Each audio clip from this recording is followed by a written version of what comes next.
perkenalkan, nama saya Yela Desapia Natasha, bisa dipanggil Yela. Di sini saya akan membuat tugas video UAS tentang mengonsumsi makanan dan minuman halal.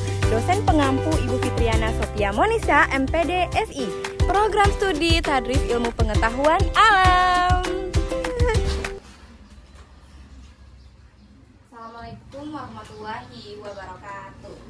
Waalaikumsalam warahmatullahi wabarakatuh. Oke, sebelum kita memulai pembelajaran pada hari ini, sebaiknya kita berdoa terlebih dahulu. Silakan ketua kelasnya dipimpin doanya. Sebelum belajar, marilah teman-teman kita berdoa terlebih dahulu. Berdoa mulai.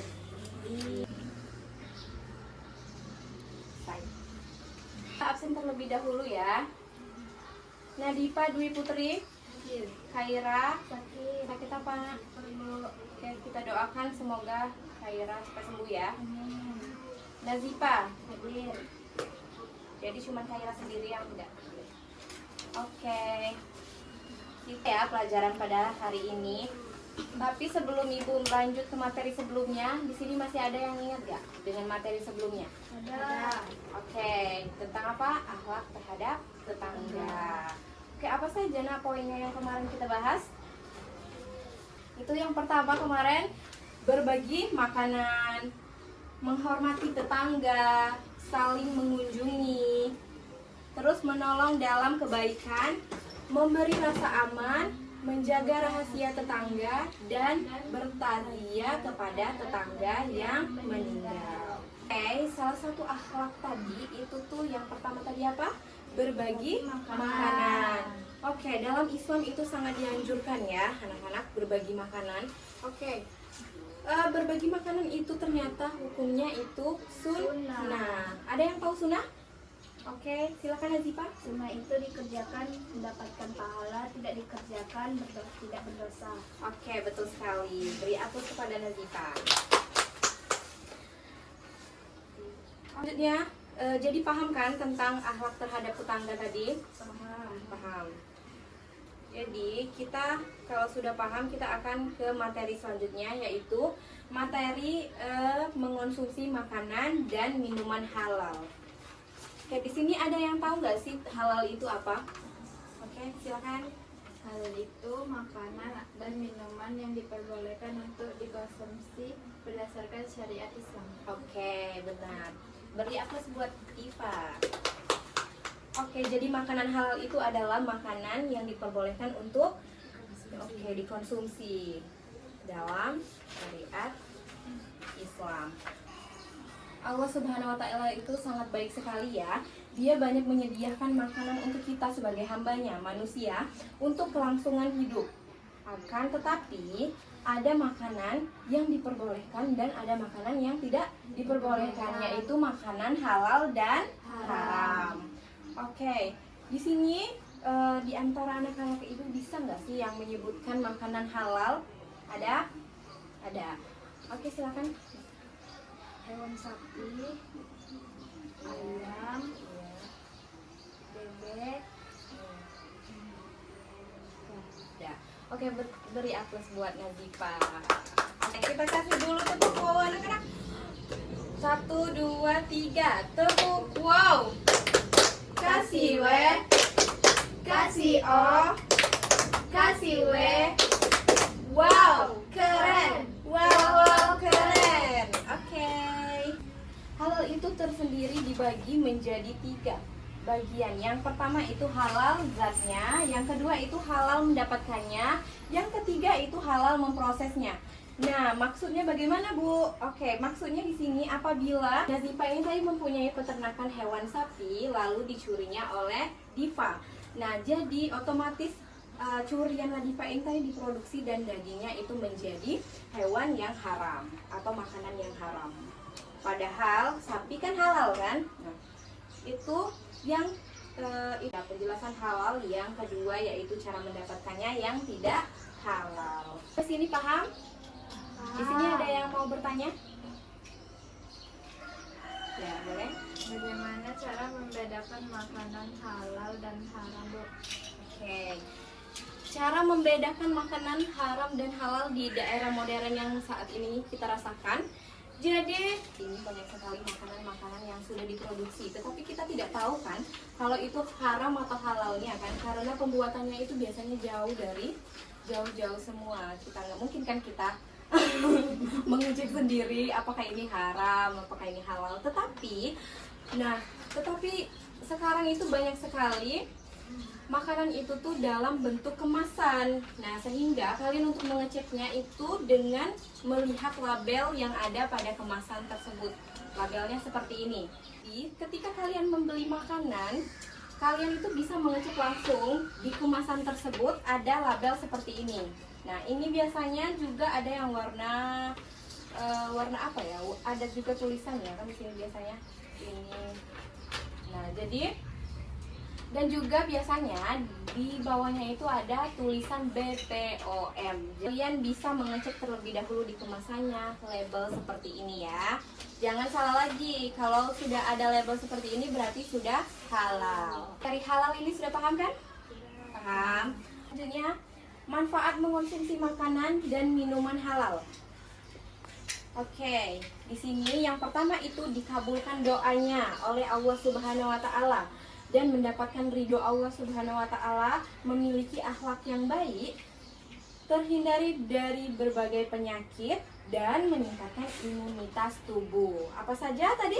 Dikabulkan doanya oleh Allah Subhanahu wa taala. Jadi, kita mengonsumsi makanan halal itu untuk kebaikan kita sendiri. Untuk kebaikan kita sendiri, itu contohnya dikabulkan doanya tadi kan. Nah, kalau kita mengonsumsi makanan haram, jadi kalau kita mengonsumsi makanan haram itu bisa terhalang doa-doa kalian. Selanjutnya itu mendapatkan ridho Allah Subhanahu wa taala. Nah, jadi kalau kita sudah mendapatkan ridho pada Allah Subhanahu wa taala, jadi insya Allah jalan kita dipermudah.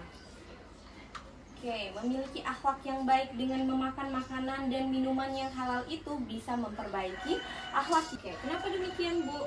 Ya, karena yang kita makan itu akan menjadi darah kalian. Dia akan melekat sama tubuh kalian. Nah, jadi kalau kita makannya haram, maka perilaku kita juga akan buruk. Maka dari itu kita harus makan dan minuman yang halal. Oke.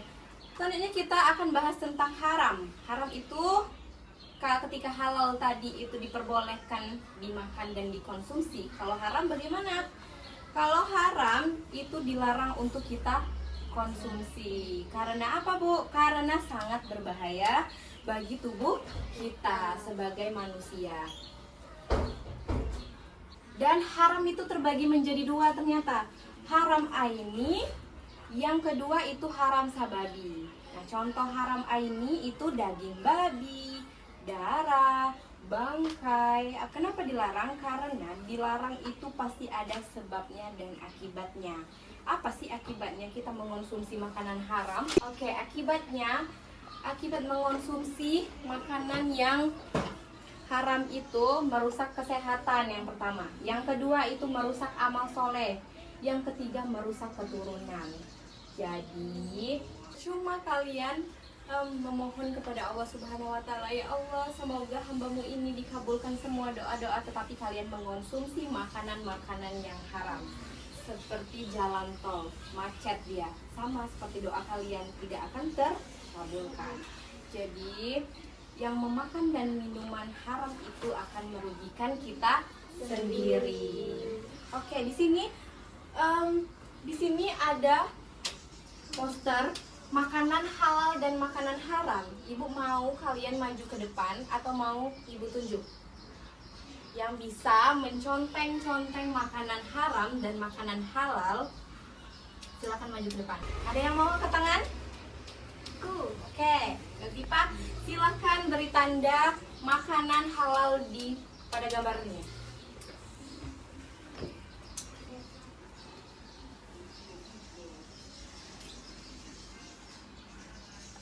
Halal ya.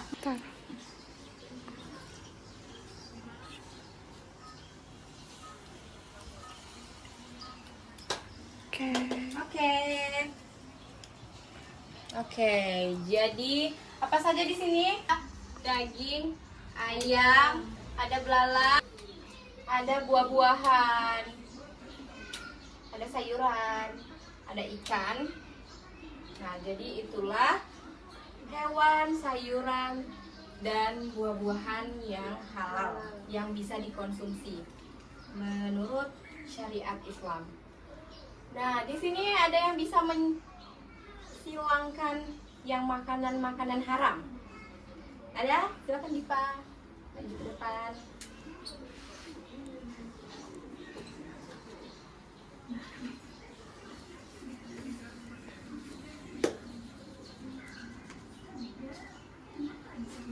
Oke, betul sekali. Beri aplaus buat kita semua. Jadi kesimpulannya tadi itu kita harus mengonsumsi makanan yang halal dan menjauhi makanan haram karena itu demi kesehatan kita sendiri, kebersihan itu sangat penting ya. Kehidupan spiritual seorang muslim.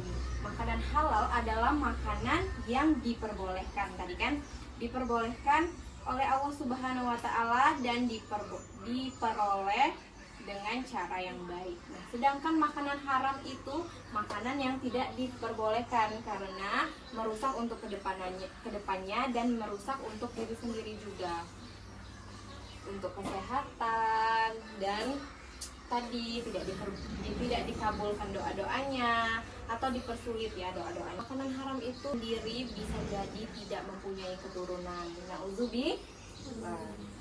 Oke, sudah ya kita. Itulah pembelajaran kita pada hari ini. Semoga bermanfaat dan kalian ambil saja contoh baiknya dan semoga bermanfaat bagi kita semua ya. Dan semoga juga kalian setiap mengonsumsi makanan di bentuk kemasan, kalian cek dulu ya pada label yang sudah kita bahas tadi. Seperti ini. Jangan mengonsumsi makanan yang haram, itu tidak boleh. Kita tutup saja sampai sini. Wassalamualaikum warahmatullahi wabarakatuh. Sebelum pulang membaca doa terlebih dahulu. Silakan ketua kelasnya dipimpin.